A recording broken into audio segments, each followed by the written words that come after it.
नासिर अब्दुल्ला साहब, लेकिन गौरव आर्या का जो कनेक्शन सामने आया है, हालांकि रिया चक्रवर्ती से उनकी बातचीत 2017 में हुई थी एक बार और वो सुशांत को नहीं जानते, ये बात भी उनकी ओर से कही गई है। लेकिन ये जो ड्रग्स का कनेक्शन सामने आ रहा है, क्या आपको लग रहा है कि ये मामले की तह तक जाने में मदद करेगा? गौरव आर्या के बारे में इस वक्त मैं तो कुछ नहीं एक्चुअली कह सकता, लेकिन जो एक्चुअली बात जो ये कि शांतनु जी ने कही है उसकी बात से मैं सहमत हूँ, क्योंकि इतना आसान काम नहीं है, इतना वक्त हो गया है और सीबीआई के पास सारा जो एविडेंस उनको फिर से देखना है वो आसान नहीं हुआ। मैं ये कहना चाहता हूँ कि ये जो चैट हुई है अबाउट द ड्रग्स के ले आए आप, मेरा जो है जो माल ख़त्म हो रहा है, अगर सुशांत सिंह का ये हादसा नहीं होता तो इसका कोई मायने नहीं थे। क्योंकि ये हादसा हुआ है तो पुलिस वालों को, इन्वेस्टिगेटिव एजेंसीज को ये देखना है कि ड्रग्स इसमें क्या पार्ट प्ले करते हैं, क्या ओवरडोज की वजह से हुआ है या फिर ये भी बात कि कोई ऐसा मतलब ये कि बिजनेस था जिसमें ड्रग का माफिया भी इन्वॉल्व हो और फिर शायद सुसाइड नहीं, इनका मर्डर हुआ हो। लेकिन इतनी जल्दी जंप करना कि जी, जैसे कि मैं सबसे, जो लोग ऐसा बोलते हैं कि मर्डर हुआ है, तो मैं उन लोगों से ये पूछना चाहूँगा, अगर मर्डर हुआ है दिन दहाड़े जहाँ पे दो उनके मतलब ये कि डोमेस्टिक उनके स्टाफ थे, उनके दोस्त थे, कौन आया? या तो उनके दोस्तों का इन्वॉल्वमेंट है या फिर ये के सर्वेंट का इन्वॉल्वमेंट है या फिर कोई भूत आकर के बंद दरवाजे में, लॉक दरवाजे के अंदर घुस करके मर्डर करके। नहीं, ये मुझको एक्चुअली समझ में नहीं आ रहा कि जो लोग ये जो मर्डर की बात कर रहे हैं तो कैसे हो सकता है। या तो जो लोग थे घर में, क्योंकि मॉर्निंग में उन्होंने नाश्ता किया, जो भी लिया, जूस वूस लिया, अपना ये कि नारियल पानी लिया, उसके बाद उन्होंने अपना रूम को लॉक कर दिया, तो जिंदा थे, ठीक थे। उसके बाद उनका देहांत हुआ, तो किसने किया? अगर किसी ने किया तो किसने किया? खिड़की में से घुस के किया, भूत ने किया, कैसे तो किया? सुलझा रही है सीबीआई। और इसी वजह से आपने सुना भी होगा, शांतनु जी ने कहा है कि सीबीआई को साक्ष्य चाहिए होते हैं, इसीलिए जल्दबाजी में वो किसी नतीजे पर नहीं पहुंच सकती। लेकिन यहाँ पे जो लोग बैठ कर के ये करने, नहीं मर्डर है मर्डर है ऐसे बोल रहे हैं जैसे कि उनके बेडरूम में थे, इतने कॉन्फिडेंस के साथ वो ऐसा बोल रहे हैं कि नहीं यही है, और वो मतलब ये कि विश कन्या है और मतलब ये कि नागिन है। अभी सब मालूम हो जाएगा। उसने कुछ ऐसे स्टेटमेंट्स आपके चैनल को दिए हैं जो कि अगर उन्होंने चेक किया और वो झूठी निकली तो और फंस जाएगी।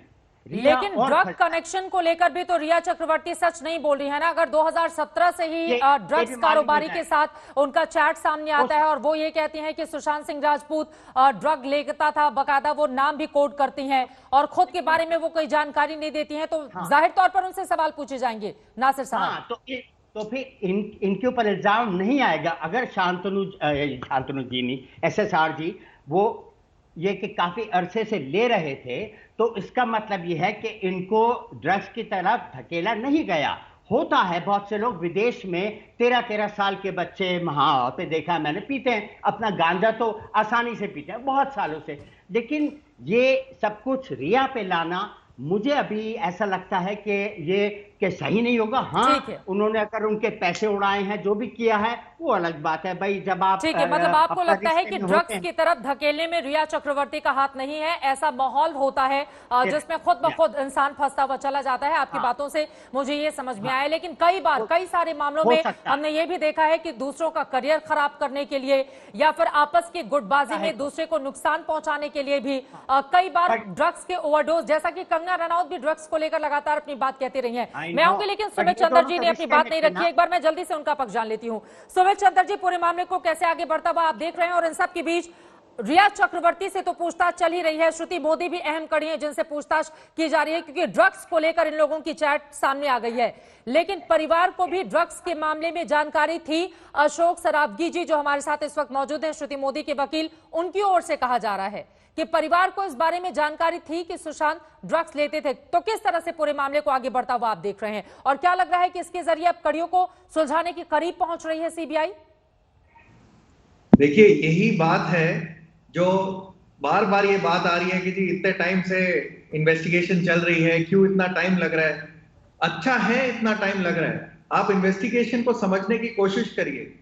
पहले स्टेटमेंट रिकॉर्ड होती है जो मेन अक्यूज्ड है, स्टेटमेंट रिकॉर्ड हो गई, उसको कोलैबोरेट किया जाएगा, दूसरे लोगों को बुलाया जाएगा, जब उनके स्टेटमेंट से कोलैबोरेट हो जाएगा, नए फैक्ट्स आएंगे, फिर रिया चक्रवर्ती को फिर से बुलाया जाएगा, जो कि हो रहा है।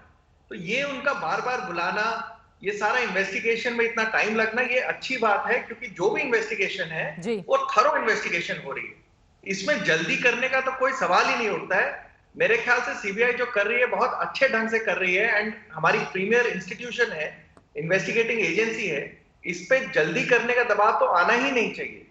और जहां तक सवाल है, उस श्रिया के पेरेंट, सुशांत सिंह के पेरेंट्स को खबर थी इस बात की कि वो ड्रग्स लेते थे, इस पे कोई अगर है नहीं है, वो भी तो इन्वेस्टिगेशन का ही पार्ट बनता है, और सीबीआई उसको अकॉर्डिंगली नोट करेगी। बहनों से भी पूछताछ होगी, बहनों से भी पूछताछ की जाएगी सुमित जी। जी जी, जो इसमें इन्वॉल्व होगा, जहां से भी सीबीआई को लगता है कि हाँ उनको कुछ पुष्टि सबूत मिल सकते हैं, उन सब से सवाल किया जाएगा, और वही इनका काम है, इन्वेस्टिगेशन का यही तो पार्ट है।